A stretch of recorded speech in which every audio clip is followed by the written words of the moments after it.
अस्सलाम वालेकुम। मेरा नाम इनायतुल्लाह ख़ान है और अपने यूट्यूब चैनल की तरफ से एक बार फिर आपके सामने हाज़िर हूँ। आज कुछ मुस्बत बातें हैं जो आपसे शेयर करनी हैं।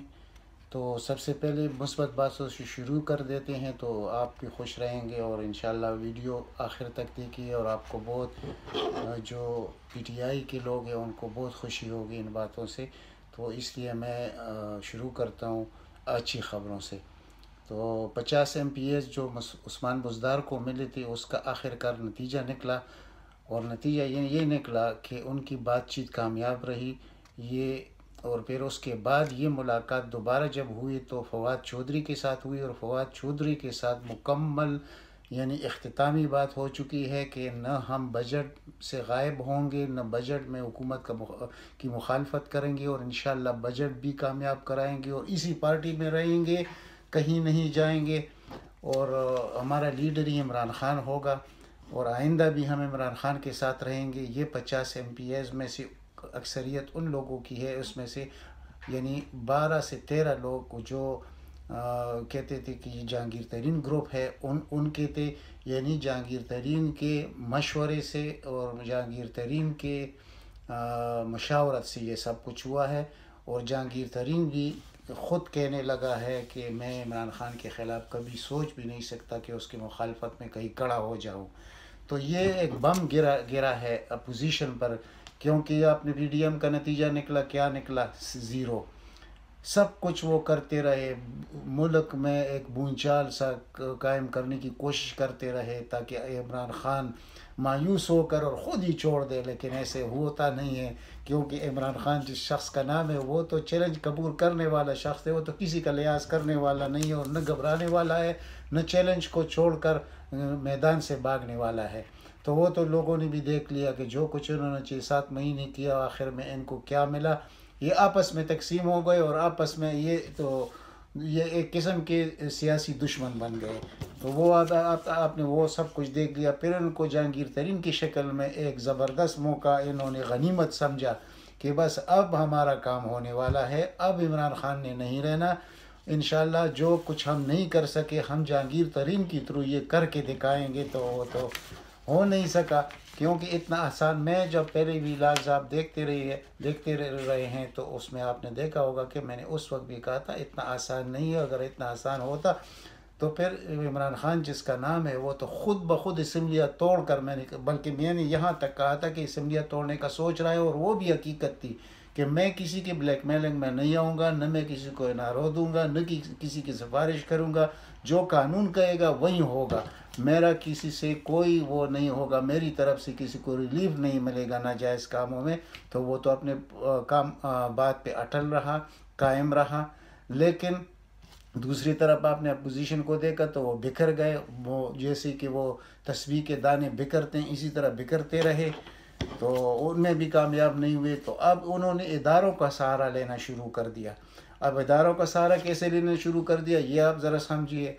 अब तलत हुसैन ने एक वीडियो अपलोड किया कि ये जो EVM मशीन है, इलेक्ट्रॉनिक वोटिंग मशीन, ये बहुत गलत चीज़ है, इससे लोग फ़ायदा उठाएंगे, हुकूमत फ़ायदा उठाएगा और ये बहुत यानी ये क्रेडिबल चीज़ नहीं है और इस पे अगर इलेक्शन होगा 2023 में तो ये मुल्क के लिए मुसीबत बनेगा और ये फिर दोबारा धांधली होगी। यानी आप इस शख्स को देख के, इसके बयान को देख के, ये एक ये सहाफ़ी नहीं है, ये ज़ाती खादिम है, सहाफ़त में ज़ाती खादिम है मरीम नवाज़ का। अब इधर ये चीज़ आप ज़रा रिलेट करें इलेक्शन कमीशन के अकाउंट से कि इलेक्शन कमीशन के अकाउंट ने भी इस वीडियो को उन्होंने भी शाया किया। अब इसका मकसद क्या है? दोनों रंगे हाथों पकड़े गए, मरीम नवाज़ और इलेक्शन कमीशन। और इलेक्शन कमीशन का जो चीफ है, जो बार बार मैं कहता हूँ ये कौन है, ये सुल्तान राजा कौन है चीफ इलेक्शन कमिश्नर? ये सईद मेहदी का दामाद है जो नवाज़ शरीफ का राइट हैंड रहा है, उम्र भर उसका पर्सनल सेक्रेटरी रहा है। तो ये कैसे इस तरह के इलेक्शन को कबूल कर सकता है जिसमें कि कोई धांधली ना हो, यानी नवाज़ शरीफ के हक़ में धांधली ना हो? तो अब आप लोगों ने देख लिया डस्का में जो इसका किरदार था। फिर ये यहाँ पर मुसीबत ये है कि एक चीफ इलेक्शन कमिश्नर होता है, फिर उसके साथ 4 मेंबरान होते हैं। अब सिंध में जो इलेक्शन हुआ वो भी आपने देख लिया कि किस तरह हुआ। यानी इस इलेक्शन कमीशन को तो ख़ुद ब खुद अगर इनमें थोड़ी सी भी यानी ईमान है, थोड़ी सी भी हया है, तो इनको ख़ुद छोड़ के चले जाना चाहिए। इन्होंने जो जो इलेक्शन कराया सब यानी लोग उस पर गैर मुतमईन है और सब लोग इन पर ब्लेम लगा रहे हैं। बल्कि मैं तो नहीं कह सकता, लेकिन लोग तो सोशल मीडिया पर इनको गालियां दे रहे हैं। तो ये क्या इज़्ज़त है आप लोगों की? आप एक चीज़ से चिमटी हुए हैं सिर्फ इसलिए कि नवाज शरीफ की नौकरी आपने पूरी करनी है। उधर जो मेंबर है इलेक्शन कमीशन का सिंध में, तो वो जरदारी की नौकरी पूरी करे, और बाकी जो 2 मेंबरान हैं वो तो इमरान खान को धोखा दिया गया तो उनको लगाया गया। यही बहुत बड़ा अफसोस है कि इदारों की वजह से जो इमरान खान के लिए मुश्किलात पैदा होती हैं तो वो सिर्फ इन इदारों की वजह से होती है। अब आज ख़ुद आप लोगों ने देख लिया कि ये जो चीफ इलेक्शन कमिश्नर है इसका किरदार डस्का में कैसे रहा, फिर इसका जो दूसरे इलेक्शन हुए उसमें इसका किरदार कैसे रहा। हर जगह ये सामने खड़ा हुआ पीटीआई के और मुस्लिम लीग नून को जिताने में बहुत बड़ा किरदार इस शख्स ने अदा किया। और एक वीडियो आने वाली है इस शख्स की, और वो वीडियो कैसे आएगी वो आपके साथ मैं आज से शेयर करता हूँ। इंशाल्लाह बहुत जल्द आप सुनेंगे कि इनका जो वीडियो लीक होने वाला हो किसी के पास है और लीक होने वाला है इस चीफ इलेक्शन कमिश्नर का। फिर सबको यानी इन सबको दिन में तारे नज़र आ जाएंगे कि ये क्या कह रहा है इमरान खान के ख़िलाफ़, और फिर ये कैसे क्या क्या तरीके उनको समझा रहा है कि आइंदा 2023 में क्या करेंगे, और अगली जो बाई इलेक्शन होंगे अभी आने वाले दिनों में जब भी होंगे तो उसका क्या तरीक़ाकार होगा। ये सब ये वीडियो लीक होने वाला है। मैं आज आपके साथ ये ख़बर शेयर कर रहा हूँ, आप याद रखिए इस व्लॉग को, इंशाल्लाह आपके सामने ये भी आ जाएगा।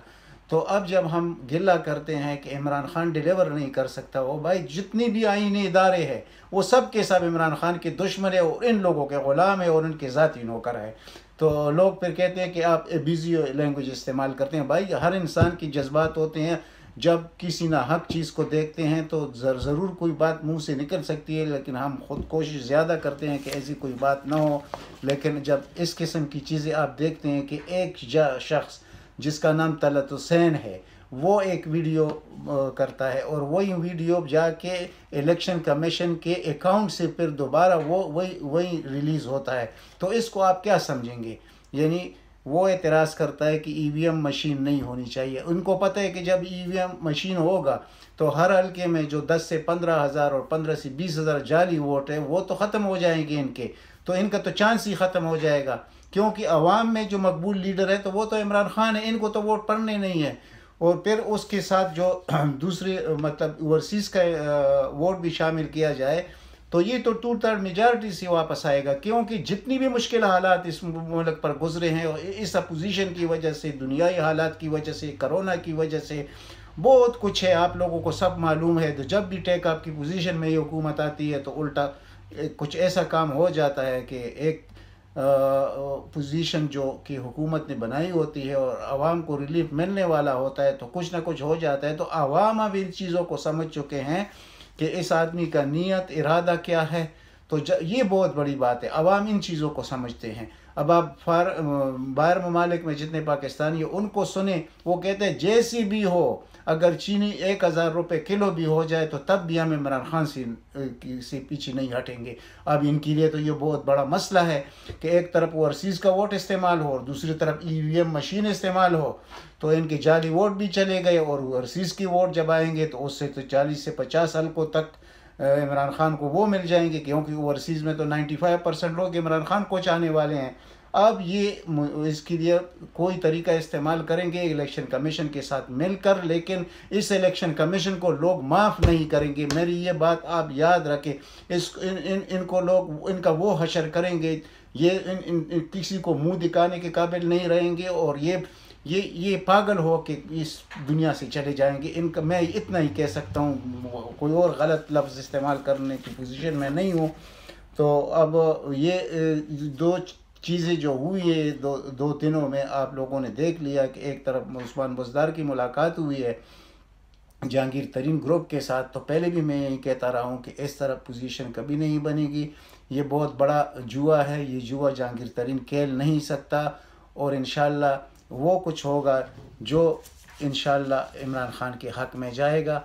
ये अल्लाह ताला ने इस शख्स को यानी बड़े दिल गुर्दे दिए हैं, दिल गुर्दा दिया हुआ है। ये किसी से न डरता है, न चैलेंज को कबूल करने से इनकार करता है। हर किस्म का चैलेंज लेने के लिए ये अल्लाह ताला के कुछ ख़ास लोग होते हैं जिनमें ये शामिल है। तो अब ये बात भी आपके सामने आई। फिर आपको जो रोज़ मैं कहता हूँ नेब के मुतालिक कि नेब का किरदार सबसे गंदा किरदार नेब का है इस पाकिस्तान में। तो आपने वज़ीर आज़म को ख़ुद सुन लिया कि वो नेब के मुतालिक क्या कह रहा है। यानी कि जो मेगा करप्शन के केसेस है, 15 से 20 मेगा करप्शन के इन दो ख़ानदानों के, उसका कुछ नहीं हो सकता। और उसमें 10 गवाहान की बजाय 150 गवाहान डालता है। ये सब का मिला हुआ एक गेम खेल है।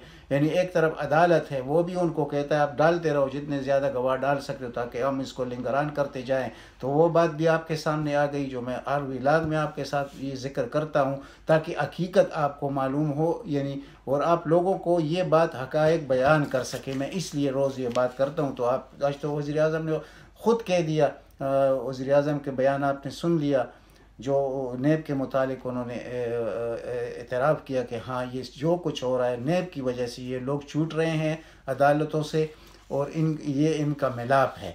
तो उसमें तो कोई शक नहीं है। जितनी डीजीज़ है जो नेब का चेयरमैन है, किसने लगाया? नेब का चेयरमैन लगाया शाहिदा खान अब्बासी ने और खुर्शीद शाह ने। इसी तरह इसकी जितनी डीजीज़ है वो नवाज़ शरीफ के लगाए हुए पौधे हैं।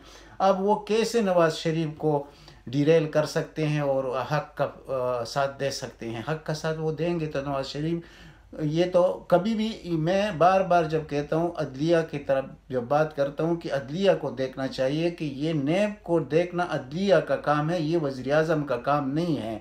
तो अदलिया ने भी आंखें बंद की हुई हैं क्योंकि अदलिया क्या नज़र नहीं आ रहा है अदलिया को कि ये जहाँ 10 गवाहान 20 गवाहान की ज़रूरत होती है तो 150 गवाहान क्यों डालता है, किस लिए डालता है और इनको रिलीफ कैसे देता है ताकि रेफरेंस मुकम्मल ना हो और उनको जाके ज़मानत मिल जाए टेक्निकल बुनियादों पर, यानी मेरिट पर नहीं।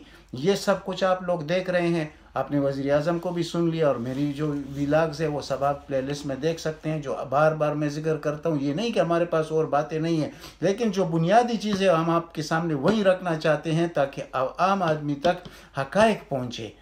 अब एक और सहाफ़ी है हारून रशीद, उसने एक बयान दिया है कि शाह महमूद कुरैशी अगर कुछ इधर उधर होता है तो वज़ीर आज़म के लिए जो इस वक्त मौजू उम्मीदवार है और जिस पर इत्तेफाक हो सकता है वो शाह महमूद कुरैशी है। पहले तो वो दूसरा पर तोल रहा था असद उमर, लेकिन वो इस गेम में थोड़ा पीछे रह गया। मैं जब कहता हूँ कि PTI में ये जो बड़े चंद लोग हैं तो ये इमरान ख़ान के साथ मुखलिस नहीं है, तो ये मैं वैसे अवाम में बात नहीं कर रहा, ये हक़ाइक़ है आप तक मैं पहुँचाना चाहता हूँ। बल्कि मैं ये कहना चाहता हूँ लोग ये चीज़ भूल जाएं कि कोई शाह महमूद कुरैशी पाकिस्तान का वज़ीर आज़म होगा तो या कोई असद उमर वज़ीर आज़म होगा। ये न होने वाली बातें हैं। यानी ये पागलों के ख्वाब है और वो जो ये देखते रहे हैं पहले से इब्तिदा से, ये दो लोग तो ख़ास कर, और इन लोगों को जितनी इज़्ज़त मिली इस पार्टी में ये इनको मिलनी ही नहीं थी। लेकिन इंशाअल्लाह ये लोग कभी भी कामयाब नहीं होंगे। ये अकेला शख्स है, आप अंदाज़ा लगाएं कि पार्टी में भी ऐसे कितने ग्रुप मौजूद है उसके ख़िलाफ़, और पूरे पाकिस्तान की अपोजिशन ख्वाह वो 14 पार्टियाँ 15 है 16 है उनको देख लें वो भी मुखालिफ, इंटरनेशनल जो इस्टेब्लिशमेंट है वो भी मुखालिफ। तो इस वक्त एक सवाल मेरा बनता है यहाँ जो अक्सर मैं करता हूँ, हर व्लॉग में करता हूँ, मैं इशारा करता हूँ डीप स्टेट को। डीप स्टेट से मतलब मेरा जो है आप समझते हैं कि वो लोग आंखें बंद करके इन लोगों को जो रिलीफ मिलता रहा है, ये लोग जो इमरान ख़ान के ख़िलाफ़ सरबरे बेकार है और हर वक्त साजिश बुनते रहते हैं, तो इनका क्या इन लोगों पर बस नहीं चलता, इनको शटअप कॉल नहीं दे सकते। मैं डायरेक्ट बात करूं अफवाज पाकिस्तान, तो अफवाज पाकिस्तान पर तो पाकिस्तान के लोगों की जान कुर्बान है। उनकी कुर्बानियों से किसी को इनकार हो सकता है या उनकी जो क्रेडिबिलिटी है उनसे किसी को इनकार हो सकता है, लेकिन बदनसीबी से ये जो कुछ हो रहा है, जैसे आपने पिछले दिनों देखा जहांगीर तरीन ग्रुप आया तो इसने कितना फसाद बर्पा किया, यानी जो अब आज और कल वो चीज़ तकरीबन ख़त्म हो चुका है। इससे पहले PDM की शक्ल में जो कुछ हुआ और वो लोग जिन्होंने इस मुल्क को तबाह और बर्बाद किया, लूटा है, वो लोग आके खड़े होते हैं ऐसी हुकूमत के सामने, ऐसे शख्स के सामने कि जो इस मुल्क को किसी ख़ास डगर पर पहुंचा के रहेगा और इंशाअल्लाह कामयाब भी होगा। और 2023 किसी ने देखा नहीं है, लेकिन इंशाअल्लाह 2023 में यही शख्स इन तरामीम के साथ, ये जो ओवरसीज़ वोट का है, ये जो इलेक्ट्रॉनिक मशीन की बात है, इसकी वजह से 2/3 मेजॉरिटी लेके वापस आएगा। और फिर आप पूछ सकते हैं इमरान खान से कि इमरान खान साहब आपने डिलीवर नहीं किया।